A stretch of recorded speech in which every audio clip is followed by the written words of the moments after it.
છેલ્લે તમારી સ્કિલ જે છે રાઇટિંગ એ ફોલો કરવા માટે આખો યુ ટર્ન લીધો. તો આ યુ ટર્ન શા માટે તમે લીધો?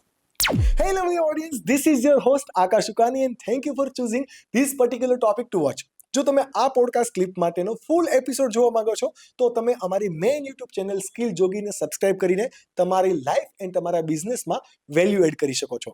આવી અવનવી podcast clip every Monday, Wednesday and Friday જોવા માટે જો તમે કદાચ આ અમારી યુટ્યુબ ચેનલ સ્કિલ જોગી ક્લિપ પર નવા છો તો પ્લીઝ અમને સબસ્ક્રાઇબ કરો અને નોટિફિકેશન માટે બેલ આઇકન પ્રેસ કરો. અને જો તમે ઓલરેડી આ બેલ આઇકન પ્રેસ કરીને સબસ્ક્રાઇબ કરી દીધું છે then એન્જોય ધ વિડીયો.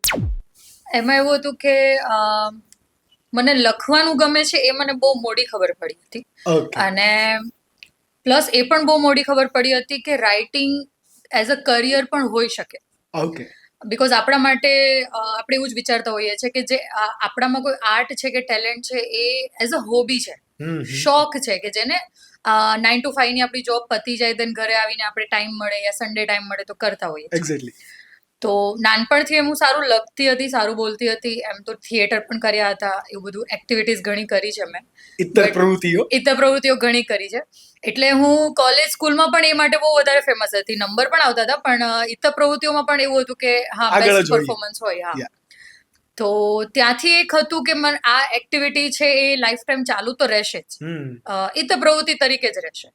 પણ દેન કોરોના આવ્યો. કોરોના દરમિયાન જે છે તે ટીચિંગ તો મારું શરૂ જ હતું, બટ એની પહેલા મેં પીએચડી જોઈન કરેલું. ઓકે. VNSUમાં. ઓકે. બાયોટેક ફિલ્ડમાં જ કરેલું. અને એ એક ટર્નિંગ પોઈન્ટ મારો એવો આવ્યો હતો કે મેં થોડો ટાઈમ મળતો હતો મને, તો મેં એક સ્ટોરી લખેલી, વાર્તા લખેલી, અને વાર્તા મેં અમદાવાદ લિટરેચર ફેસ્ટિવલમાં મોકલેલી. એક કોમ્પિટિશન હતી જેમાં મેં મોકલેલી.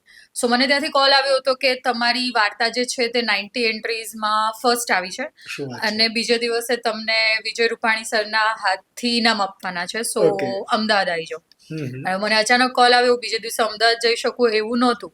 ઇટ વોઝ વેરી સરપ્રાઇઝિંગ મારા માટે કે પહેલી જ વાર્તા લખી છે એન્ડ એ કેવી રીતે પોસિબલ થયું, અને ગુજરાતમાં ફર્સ્ટ, અને આવું બધું કેવી રીતે થાય, 90 એન્ટ્રીઝમાં ફર્સ્ટ આવી જાય એમ. સો દેન મેં ધીરે ધીરે એવા કોન્ટેક્ટ બનાવવાના શરૂ કર્યા. અમુક મિત્રો હતા જે કોલેજ દરમિયાન મળ્યા હોય, એમના નંબર ફરીથી ફાઇન્ડ કર્યા, એમને કોલ કર્યા કે આઈ હેવ ડિસાઇડેડ કે મને જે પણ વર્ક મળશે રાઇટિંગમાં, આઈ વિલ ગીવ 2 years અને હું એ બધું વર્ક ફ્રીમાં કરવા રેડી છું. બસ મારે કરવું છે કામ, બીકોઝ કામ કરવું છે, બસ. હા, મજા આવે છે. મારે એ નામ કરી દેવું છે કે તમે કહેવાય ને કે ઇરિપ્લેસેબલ વાળી ફિલિંગ તમને આવવી જોઈએ કે હું એક વખત કોઈ વ્યક્તિ માટે, કંપની માટે કામ કરું છું તો બીજી વાર મને યાદ કરવા જોઈએ કે આવું જે લખવું છે તો આના પાસે જ જવું પડે. સો એડવર્ટાઇઝમેન્ટ ઘણી બધી લખી. એ દરમિયાન સોંગ્સ લખવાના શરૂ કર્યા. મેં ગીતો ઘણા લખ્યા છે, ગુજરાતી આલ્બમ સોંગ્સ જે અત્યારે યુટ્યુબ પર પણ અવેલેબલ છે. હા, છે. અને સારા સારા સિંગર્સે એમના માટે લખ્યા છે, એમણે ગાયા છે. સો એ મને તક મળી. પછી મને એબીપી અસ્મિતા માટે ફ્રીલાન્સ પ્રોજેક્ટ કરવાની તક મળી. મેં દૂરદર્શન માટે કામ કર્યું. ઘણા મેગેઝિન એવા હતા જેમાં મેં વાર્તા મોકલી હતી. એ દરમિયાન મમતા મેગેઝિન આજે પણ બહુ એવું વખણાય છે કે જડ દઈને વાર્તા ન પબ્લિશ થાય, મતલબ જેવી તેવી વાર્તા તો લેતા પણ નથી. ને એ ટાઈમે મતલબ મેં મોકલેલું અને એ આવેલું.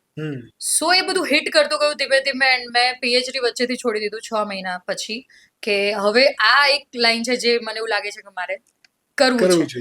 સો દિલનું કહેવાય ને, તમે સાંભળ્યું એમ, પેલું દિલેવામાં આવી જાવ કે મગજનું કરીએ કે દિલનું કરીએ, પણ then if you follow your passion, અંદરથી તમને એક અવાજ આવતો છે, બધાના અંદરથી એક અવાજ આવતો છે. બરાબર, ડેફિનેટલી. પણ હા, મને ખબર છે કે મેં રિસ્ક લીધું, પણ બહુ ખુશ છું એ બદલ. મને કોઈ ગિલ્ટ નથી